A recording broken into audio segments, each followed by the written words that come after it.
también les digo una cosa, si nosotros hubiéramos tenido el dinero que tiene Miguel Uribe, nos hubieran prestado la atención, yo creo que así como a él. Él tenía su cáncer, pero yo tenía un dolor en mi corazón inmenso, de sentirme que yo decía, no puedo hacer más por él, no puedo forzar a que le hagan algo cuando ellos sencillamente me decían, es que no hay una autorización, no han autorizado una quimioterapia, el dolor de ellos es el dolor de la enfermedad, pero el dolor de uno es saber que ellos te piden a gritos que te ayuden cuando uno no puede hacer nada por ayudar y calmarles a ellos ese dolor que ellos en ese momento sienten. Que me parece terrible que lo llamen a uno a decir, no, es que imagínate que la EPS esto no autorizado porque por 6.000 pesos o por 8.000 pesos. ¿A ti te parece que la vida de una persona valga 8.000 o 6.000 pesos? Pero ¿cómo se llamaba su esposo? José Albeiro Rico. ¿Y qué le pasó? Él le dio cáncer en el colon ascendente, con un tumor en el hígado metastásico ya. ¿Qué síntomas tuvo él?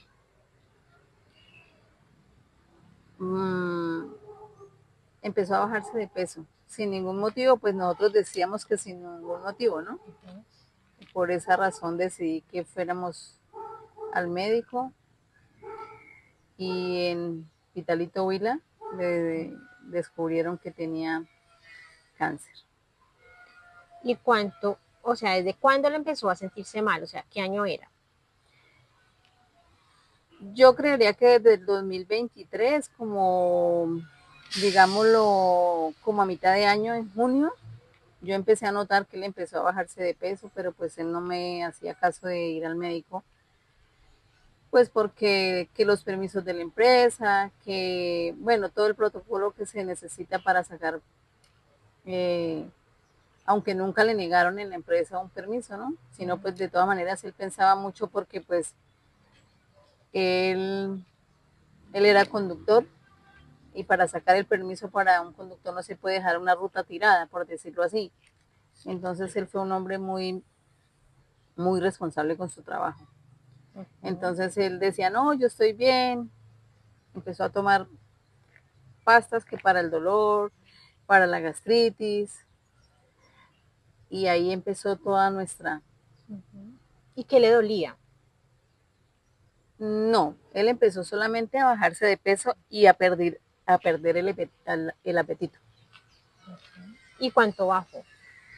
Imagínese, él pesaba 90 kilos y quedó en 56 kilos, 54 kilos. Pero antes de diagnosticarle la enfermedad, o sea, ¿cuánto peso bajó? Pues la verdad es que no, pues como él no fue al médico, de pronto a partir del 2023, él nunca fue al médico. Él decía que no, que él estaba bien, pero pues no se había bajado tanto de peso como ya en el 2024, cuando ya sí empecé a notar que era mucho el peso que él había perdido. ¿Y qué pasó? Pues a él le hicieron un... O sea, ¿por qué finalmente? Porque fueron al médico. ¿O cuándo fueron al médico? Nosotros fuimos al médico el 5 de septiembre del 2024, porque él empezó con un dolor de estómago y decidí llevarlo al hospital. En el hospital le diagnosticaron que él ya tenía un cáncer. Y hago énfasis en el hospital porque aunque Vitalito es un pueblo, digámoslo así, es un nivel 2 allá, pero le hicieron muy, muy buen diagnóstico, porque aquí el oncólogo, el de Neiva y el de acá de Clinaltec, dijeron que le habían hecho un muy buen diagnóstico y lo que le hicieron a él en Pitalito fue muy bueno porque a raíz de ese diagnóstico que a él le hicieron allá, ellos empezaron a seguir trabajando acá en Ibagué. Lamentablemente, no puedo decir que fue lo mejor. Quisiera decir lo que fue lo mejor que nos pudo haber pasado haber llegado acá a Ibagué, pero lamentablemente no lo puedo decir. Y lo digo lamentablemente porque así como estamos acá en Ibagué, está Bogotá, está Medellín, están otras partes de nuestras ciudades que están igual, colapsado. Eh, solamente hay que colocar un derecho de petición para que no me parece justo que uno tenga que poner un derecho de petición para que atiendan un paciente oncológico, me parece terrible, porque un paciente oncológico es para que lo atiendan rápido. A mi esposo desafortunadamente no fue así, siempre fue una espera para todo, fue espera, espera, no autorizaban. Entonces, a raíz de que no autorizan, ¿Por qué? O sea, porque dicen, no, vámonos para el médico. porque él empezó con dolor de estómago y vómito. Por esa razón yo lo llevé. ¿Y cuántos días? Yo por un momento pensé que era una virosis normal, pero en Pitalito yo lo llevé a una droguería. Es una persona muy conocida y ella me dijo, le voy a colocar algo para el dolor, pero no lo puedo atender porque él tiene más que un simple dolor de estómago y es con algo que yo no voy a poder tratar. Yo prefiero que lo lleve donde el profesional. Entonces, desde ahí inicia nuestra travesía, digámoslo así. Entonces, cuando llegamos a Pitalito y allá el médico me dice, nosotros aquí ya hicimos lo humanamente posible, lo que está en nuestro alcance, hicimos con él. Pero nosotros ya no lo podemos seguir teniendo aquí. ¿Pero qué le hicieron allá? Que no, le dieron medicamento, le hicieron varios estudios. Entonces nosotros decidimos, el médico me dijo, tienes que buscar una clínica de un nivel 3, 4, que es el que él necesita en este momento. Nosotros aquí ya no podemos hacer nada más. Le diagnosticaron el cáncer. El cáncer. ¿Y que no se imaginaron nunca eso? No, a mí ni por la mente se me llegó a pasar que de pronto era algo tan serio como el cáncer, porque mucha gente dice, lo toman muy deportivamente, pero el cáncer, aunque muchos médicos o a muchas personas dicen que no, que el cáncer tiene cura, pero yo para mí, el cáncer de pronto tiene cura cuando un cáncer se detecta a tiempo, pero cuando un cáncer está avanzado, yo creo que, pues lo digo con la certeza de lo que le pasó a mi esposo, ¿no? De pronto lo digo ya, si él le hubieran prestado la atención debidamente pertinente de lo que él necesitaba y no se hubieran demorado tanto para autorizarle, yo creo que él estaría en este momento de pronto un poco... Ya lo hubieran alargado. Le hubieran alargado de pronto, bueno, ¿qué digo yo? Unos 2 años, unos 3 años, porque uno sabe y uno entiende que desafortunadamente el cáncer es un cáncer demasiado agresivo. ¿Y qué le encontraron los médicos allá? O sea, ¿qué exámenes le hicieron allá en Pitalito para decirle que tenía cáncer? Le hicieron una colonoscopia, le hicieron una endoscopia. Rápido. Allá sí. Allá sí le anduvieron muy rápido. Aunque también había que esperar, muchas veces había que esperar, puesto que pues es un hospital donde, aunque ellos quieren trabajar, trabajan también con las uñas, entonces es un poco más complejo la situación allá. ¿Y qué le encontraron a él?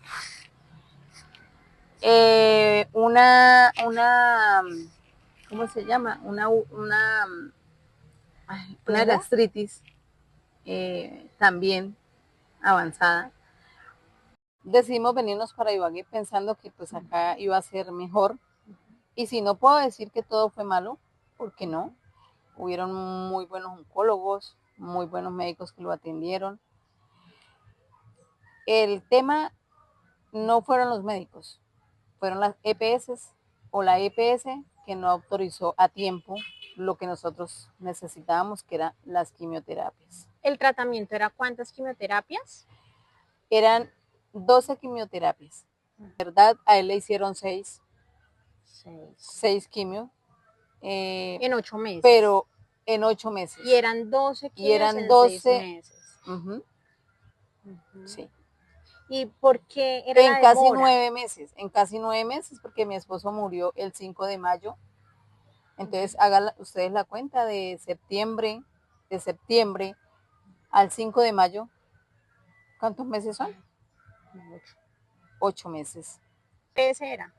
Sanitas. ¿Y qué pasaba? No autorizaban, que no había agenda. Ellos, el cuento de ellos es que nunca hay agenda. O sea, para la quimioterapia Para no la había quimio agenda. no habían, o sea, no era que no hubiera agenda. Ellos no hacían lo que tenían que hacer para que nos autorizaran, porque ellos son los que tienen que autorizar. Y después sacar la cita en la clínica, abajo en Clinaltec. Allá le hicieron lo que le tenían que hacer, que eran sus quimios, que era lo único que le hacían allá, eran sus quimios. Bueno, descuento el que una vez fuimos a que le hicieron las quimioterapias, él resultó con fiebre, entonces por esa razón no le pudieron hacer la quimioterapia. Ahora yo digo, ¿por qué le empezó a él con fiebre ya? Pues sencillo, porque pues ya las quimio eran demasiado tiempo de la una a la otra. Entonces él presentó como una infección y esa infección nunca detectaron en qué parte del cuerpo la tenía. Entonces por esa razón estuvo hospitalizado 10 días. Entonces al presentar estos síntomas no le pudieron hacer la quimioterapia, pero hubo mucho tiempo que él estuvo bien para que le hubieran hecho la quimioterapia. También, entonces le dijeron que tenía que pagar ¿cuánto por unos sueros? Por unos sueros. En una ocasión fueron 8,000. En la segunda ocasión fueron 6,000.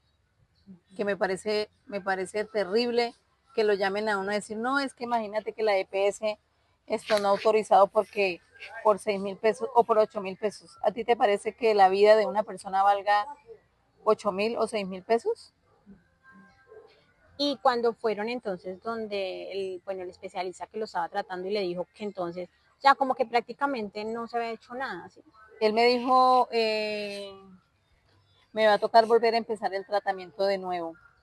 ¿Y eso cuándo Yo fue? sentí mucha desilusión cuando él me dice, como en abril, que me dice él que va a tocar empezar a hacer va a tocar empezar el tratamiento de nuevo, cuando, ¿cómo así que el tratamiento de nuevo? Y él me dijo sí, porque efectivamente a él no le está funcionando ya, no es que no le estuviera funcionando, porque desde la primera quimio, él dijo que el tumor había empezado a reducir desde la primera quimio que a él le hicieron. Pero como duró tanto tiempo, le hicieron la primera, la segunda bien, ya el segundo mes no le hicieron la quimioterapia porque no había agenda, porque no habían autorizado, porque bueno, no sé qué era lo que ocurría.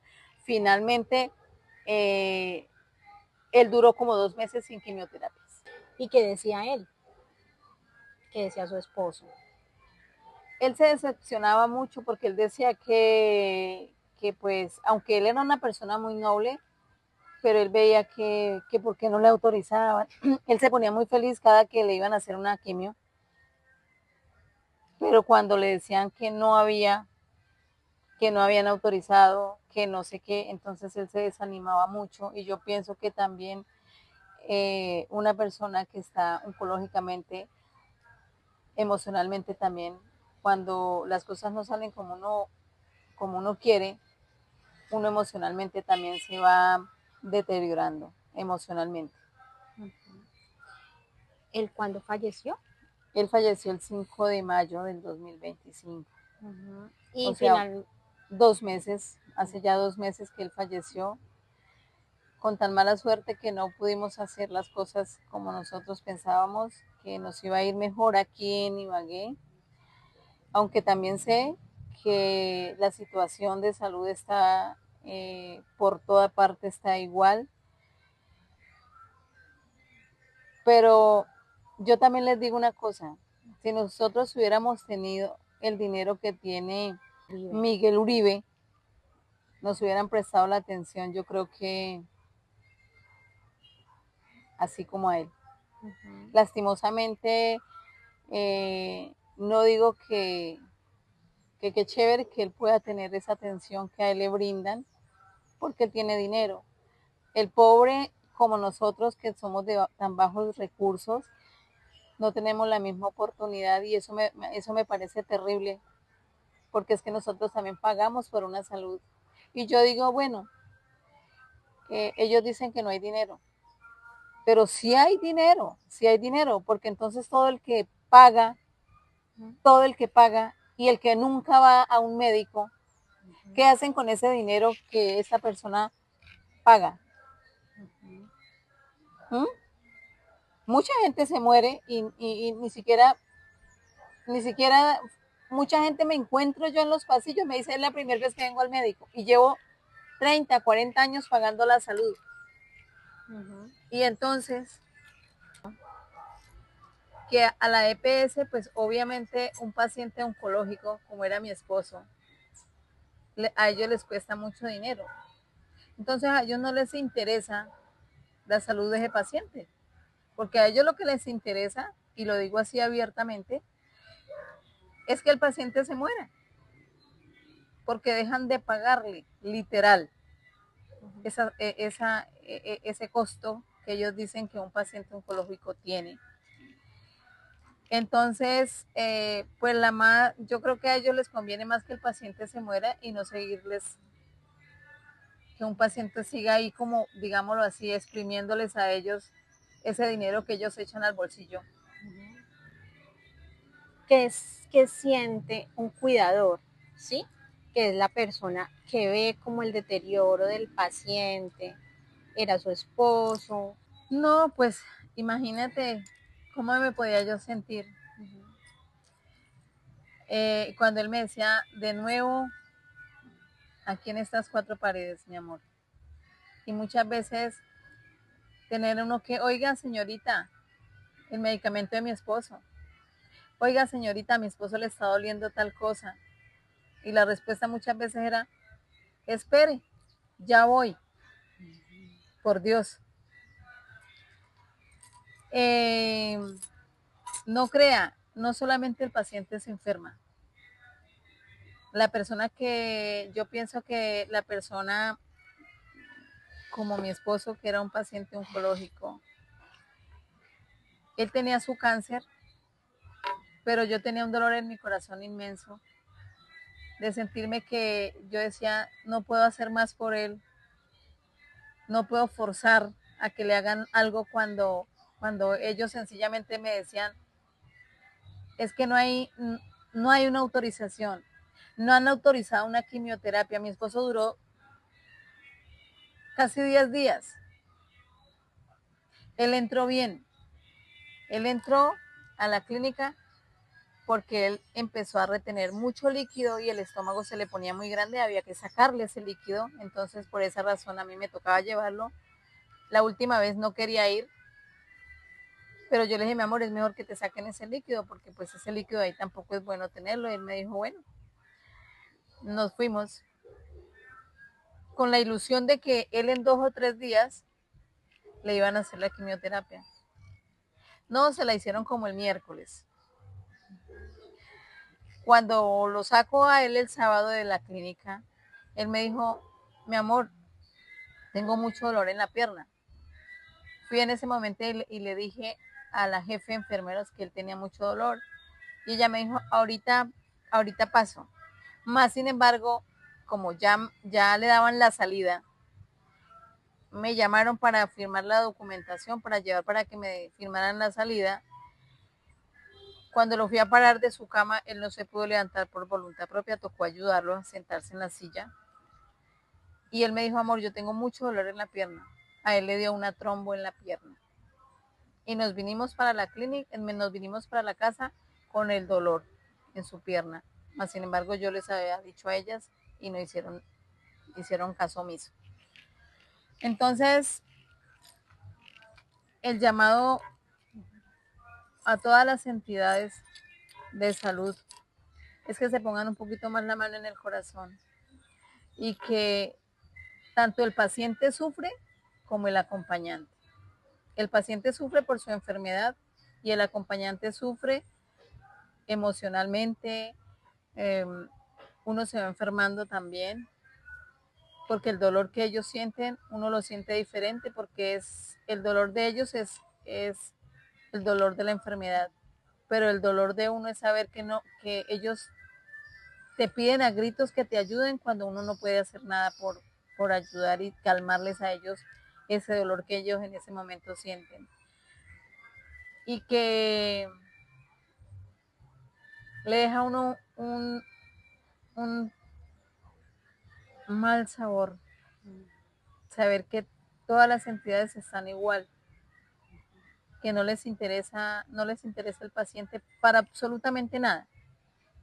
Es demasiado triste ver gente en los pasillos y muchas veces lo viví muchas veces, pasa uno por el pasillo a comprar alguna cosa, los médicos están en un consultorio toteados de la risa,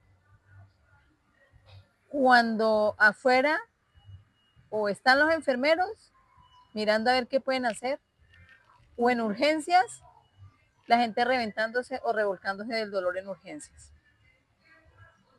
Y cuando uno timbra para que lo atiendan, entonces le pegan un solo grito porque dicen que hay que esperar. Nosotros sí tenemos que esperar las horas que a ellos se les dé la gana. Esperar una cita médica. Esperar 1 o 2, 3 horas. Esperar que un médico salga y le diga a uno, ya te voy a atender. Y ellos, literal, lo viví, porque pasaba uno por los consultorios y están todos metidos en un consultorio hablando, toteados de la risa, mientras que un paciente está muriendo afuera. No me parece justo tampoco eso.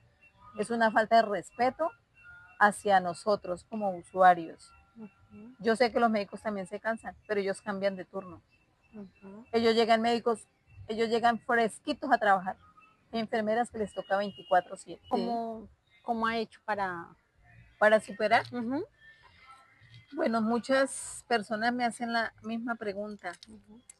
Yo les digo, sencillamente, porque me refugié en Dios. Y siempre en todos mis problemas, en todas mis necesidades, en todos, me he refugiado en Dios. Yo creo que para mí el refugiarse en Dios es más de lo que uno puede pedir. ¿Por qué lo digo? Porque créame que si yo no tuviera a Dios en mi corazón y lo busco de la manera que lo hago a diario, créame lo que yo estaría derrumbada.